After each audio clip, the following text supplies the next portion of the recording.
Alrighty then, I'm going to talk some more about my brother Samuel Evans.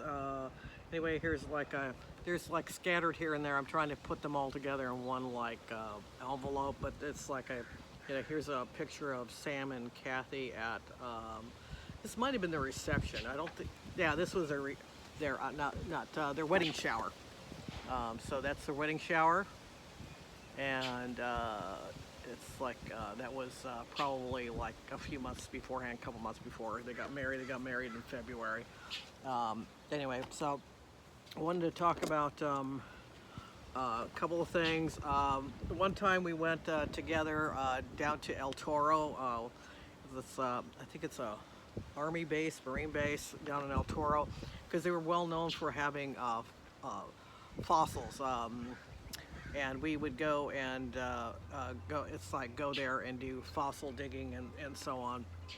And we actually found some we did find some little guys. It's like we went out and it's like a hill. It was like a hill. I don't think, it's like at this point they probably don't allow you to do this anymore, but to go there and do this. But we would dig into the the side of the cliff or hill, and then it's like look for little stalactites, not stalactites, but like fossil things. I think it was a trilobite that I actually found. But it's like we found a few little gems. But that was an interesting trip. He knew that how much I loved dinosaurs. It's like I had a big hobby of mine as a kid, and still even today, it's like I still like attracted to anything doing with dinosaurs. Okay, and then I think I talked about him being on the dean's list and at Harbor College. So it's like a few facts about him as far as like his stature and so on. He was I think just under 6 feet tall. He was a big guy. He had big bones, big hands and stuff, and he had quite a presence to him. He had like blonde hair, and as he got older, it was like more like a sandy blonde. And that I was kind of the same way too. And he had blue eyes.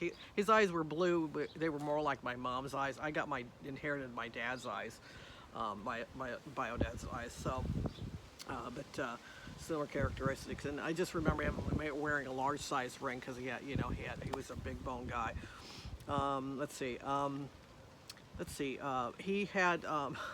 He was, we sometimes refer to him as a slob. He was kind of like his car was kind of a mess, and it's like he had a lot of stuff.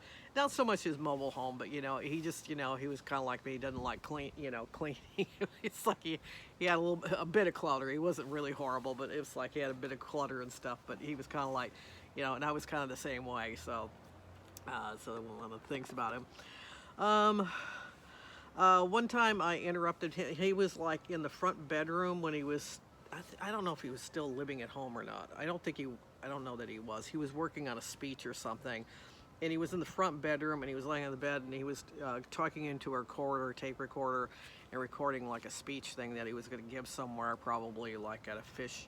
He went to a lot of fish. There were a lot of fish clubs back then. It's not the hobby, anywhere near the hobby it was back then, but it was like, he was recording, and it's like I just have this memory of him, me interrupting him, and it's like he didn't get mad or anything. Actually, the one thing about him is like I don't remember him ever being angry with me, because it's like when I was born, I was like this gift to him, and it's like he's actually the one that named me Suzy. My first name's Kathleen, and the middle name is Susan, and they put Susan in the middle because it's, how little boys can be. It's like insistent, like this is your name and that's it. That's what I'm calling you. Well, he started calling me Suzy immediately after I was born, and Suzy. And so they put the middle name Susan in there. And by the way, I got my first name Kathleen through, it was either going to be Kathleen or Diane. And my grandfather, Pappy, he really liked the name Kathleen, so that's how I ended up with the first name Kathleen. But anyway, not long after I was born, it's like within a month or two, it's like I was just being called Suzy by everybody. So it's like I've always been known as Suzy. So anyway, let's see what else. Let's see. It's like my pen stopped working. Okay, and then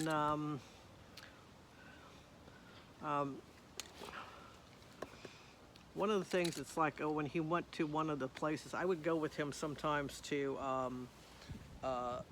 his he would go and talk at. He was an excellent speaker. He was a fabulous public speaker because he learned all that from being in the Jehovah's Witnesses. So he was always giving public talks since he was like, probably since he was 10 years old. So so by the time he was like 18, he was this polished speaker. So he would go and talk at like fish clubs and stuff put together. And he would actually, one of his subjects was like photographing fish because he was really into photography. He had a lot of cameras with the big lenses and everything. So he would photograph fish. So he kind of combined, you know, a lot of ways he combined the two hobbies together.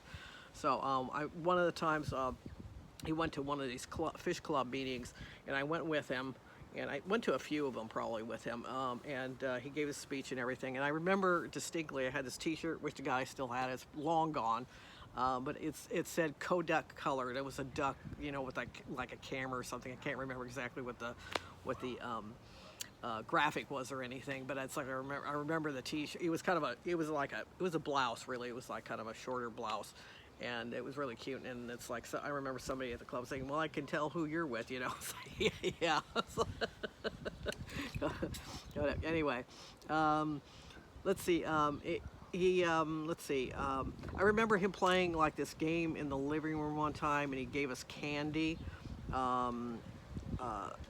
It's like I don't remember a lot of details now, but it's like I remember him doing that, and then